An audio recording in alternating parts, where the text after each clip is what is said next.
అందరికీ నమస్తే అండి. కాకినాడ పోర్ట్ అనే కాదు, రాష్ట్ర వ్యాప్తంగా పోర్టుల్లో ఇల్లీగల్ బిజినెస్లు చాలా జరుగుతాయి. అసాంఘిక, అనైతిక, అనుమతులు లేని, నిబంధనలకు విరుద్ధమైన అడ్డగోలు వ్యవహారాలు, వ్యాపారాలు చాలానే జరుగుతాయి. కృష్ణపట్నం పోర్టు కావచ్చు, విశాఖపట్నం పోర్టు కావచ్చు, గంగవరం కావచ్చు, కాకినాడ పోర్టు కావచ్చు, ఏదైనా ఏ పోర్టులో అయినా సరే జరుగుతాయి. అది డ్రగ్స్ ఉండొచ్చు, గంజాయి ఉండొచ్చు, రేషన్ బియ్యం ఉండొచ్చు, illegal transportation of tobacco, granite, fish, అలాగే అటు నుంచి వచ్చేవి ఇటు నుంచి వచ్చేవి చాలా జరుగుతాయి. వీటిలో బయటకు కనిపించేవి, బయటకు వచ్చేవి కొన్ని ఉంటాయి. 100 ఇల్లీగాలిటీస్ జరిగితే అందులో 10 బయటకు వస్తాయి, మిగిలిన 90 మాయమైపోతాయి, అంతర్గతంగా వెళ్ళిపోతాయి.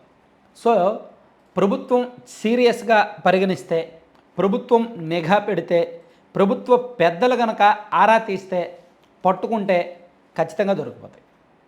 సో కాకినాడ జిల్లాలో కాకినాడ పోర్టులో అక్రమంగా తరలించడానికి సిద్ధంగా ఉన్న దాదాపుగా 25,000 టన్నులకు పైగా రేషన్ బియ్యాన్ని విజిలెన్స్ అధికారులు స్వాధీనం చేసుకున్నారు. పౌర సరఫరాల శాఖ మంత్రిగా బాధ్యతలు చేపట్టిన నాదెండ్ల మనోహర్ గారు ఈ రేషన్ బియ్యం అక్రమ రవాణా మీదే ఎక్కువగా ఫోకస్ చేశారు. గత 3 రోజుల కిందట ఆయన కాకినాడ వెళ్ళారు. కాకినాడ వెళ్ళి దగ్గరుండి కొన్ని రైస్ మిల్లుల్లో సోదాలు చేస్తే అప్పటికి 12,400కు పైగా 12,000 మెట్రిక్ టన్నులకు పైగా రైస్ స్వాధీనం చేసుకున్నారు. నిన్న మొన్న కూడా చాలా వరకు దొరికాయి. సో వీటి విలువ కొన్ని 100 కోట్లు ఉంటుంది. ఇవన్నీ కూడా ఒక నాయకుడికి చెందినవి. కాకినాడ చుట్టుపక్కల ఉన్న రైస్ మిల్లులన్నీ కూడా ఒక నాయకుడికి చెందినవి. ఈ అక్రమ రేషన్ బియ్యం మాఫియా మొత్తానికి నాయకత్వం అతని ఆర్థిక మూలాలు అవేనంట.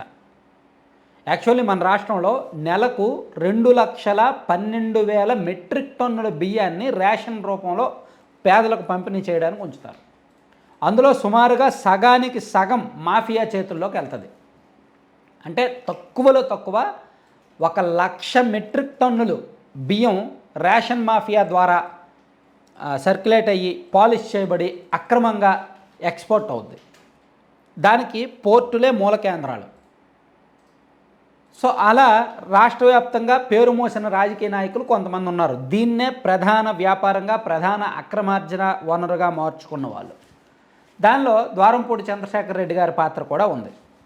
సో ఈ సీన్ కట్ చేస్తే, గతంలో వైసీపీ అధికారంలో ఉన్నప్పుడు ద్వారంపూడి చంద్రశేఖర్ రెడ్డి గారికి జనసేన పార్టీ నాయకులకు చాలా గొడవ జరిగింది, చాలా ఇష్యూస్ జరిగాయి. ఒకనొక సందర్భంలో జనసేన పార్టీ నాయకుల మీద అక్రమ కేసులు పెట్టించి, వాళ్ళని అరెస్ట్ చేయించి, వాళ్ళని కొట్టించి, తన అనుచరుల ద్వారా జనసేన వాళ్ళ మీదకు ఉసుగొల్పి పంపించి, వాళ్ళని కొట్టించి నిర్బంధించారు ద్వారంపూడి చంద్రశేఖర్ రెడ్డి గారు.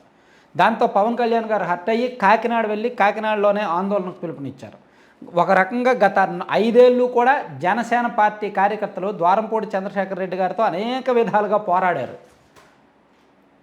సో అదంతా ఇప్పుడు మనసులో ఉంటుంది. మరి అటువంటి ద్వారంపూడి చంద్రశేఖర్ రెడ్డి గారిని ఎందుకు వదిలేయాలి? అందుకే నాదెండ్ల మనోహర్ గారి ఫోకస్ అంతా రేషన్ బియ్యం మీద పడింది. రేషన్ బియ్యం అనే పేరుతో ద్వారంపూడి చంద్రశేఖర్ రెడ్డి గారి మీద పడిందేమో అనుకుంటున్నా. ఇప్పుడు చూడండి, బీజేపీ ఢిల్లీ లిక్కర్ స్కామ్ అనే పేరుతో అరవింద్ కేజ్రీవాల్ గారిని అరెస్ట్ చేశారు కదా. అంటే అరవింద్ కేజ్రీవాల్ గారు ఆ స్కామ్ చేశారు కాబట్టి దొరికిపోయారు ఆధారాలతో సహా, కాబట్టి జైల్లో ఉన్నారు. సో ఇక్కడ ద్వారంపూడి చంద్రశేఖర్ రెడ్డి గారిని టార్గెట్ చేయాలి అంటే అతని ఆర్థిక మూలాలు ఏమున్నాయి? ఇది ఆర్థిక మూలం. అతనికి ప్రధాన ఆదాయ వనరు ఇది. ఇది కాకుండా అతనికి ఒక 10 మంది అనుచరులు ఉన్నారు. ప్రధాన అనుచరులు ఆ టౌన్ మొత్తం మీద ఒక 10 మంది ఉంటారు, టౌను రూరల్ కలిపి. ఆ 10 మందిలో కొంతమంది పోర్టు వ్యవహారాలు చూస్తారు, కొంతమంది ఏమో ఇల్లీగల్ శాండ్ మైనింగ్ అది చూస్తుంటారు, కొంతమంది ఏమో ల్యాండ్ సెటిల్మెంట్లు చేస్తారు, కొంతమంది ఏమో గంజాయి, డ్రగ్స్ లాంటి వ్యవహారాలు చూస్తారు. ఒక్కొక్కరు ఒక్కో వ్యవహారాన్ని చూస్తూ ఉంటారు. కొంతమంది ఏమో ప్రైవేట్ వ్యాపారుల దగ్గర, హాస్పిటల్స్ దగ్గర, స్కూల్స్ దగ్గర నెలవారీ మామూలు వసూలు చేయడం. ఇలా అతని అనుచరులు ఒక్కొక్కరు ఒక్కో మార్గంలో డబ్బులు సంపాదిస్తూ ఉంటారు. దాన్ని అక్కడ రాజకీయంగా పెట్టుబడి పెడతా ఉంటారు. ఆ రకంగా ద్వారంపూడి చంద్రశేఖర్ రెడ్డి గారు ఆస్థానం బాగా పాపులర్ అయిపోయింది.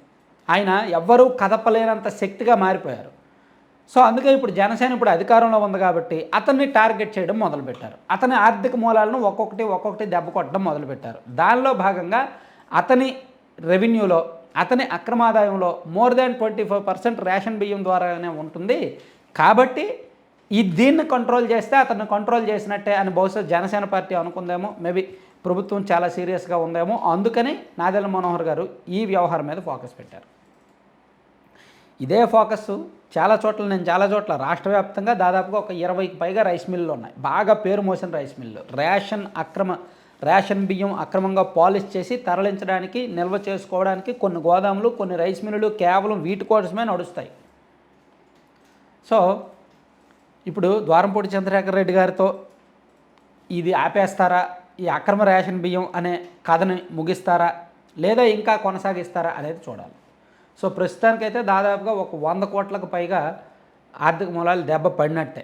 ఇంకా ఉంటాయి, ఇంకా పెద్దవే ఉంటాయి. యాక్చువల్లీ ద్వారంపూడి చంద్రశేఖర్ రెడ్డి గారి వర్గం కూడా, ఆయన తరపున ఒక వ్యక్తి కూడా జనసేన పార్టీ పెద్దలతో, ప్రభుత్వ పెద్దలతో ఇంటర్నల్గా సంప్రదింపులకు వెళ్ళారు, అంతర్గతంగా చర్చలు జరపడానికి ప్రయత్నించారు, కానీ ఒప్పుకోలేదు. జనసేన పార్టీలో ఒక ఎమ్మెల్యే, జనసేన పార్టీలో అదే ప్రాంతానికి చెందిన ఒక ఎమ్మెల్యే గారితో ద్వారంపూడి చంద్రశేఖర్ రెడ్డి గారి మనుషులు అంతర్గతంగా ఒప్పందం చేసుకున్నారని ఒక పుకారు బయటకు వచ్చింది. మేబీ అది ఎంతవరకు నిజమనేది తెలియదు, కానీ అది నిజమైతే ఇప్పుడు ద్వారంపూడి చంద్రశేఖర్ రెడ్డి గారికి ఎంత సీరియస్ అయ్యేది కాదు. సో ఈ రేషన్ బియ్యం మాఫియా మొత్తం మీద ఒకవేళ పోలీసులు కనుక కేసు నమోదు చేసి వేటాడడం మొదలు పెడితే ఫస్ట్ దొరికిపోయేది ద్వారంపూడి గారే అని జనసేన పార్టీ కార్యకర్తలు చెప్పుకుంటున్నారు.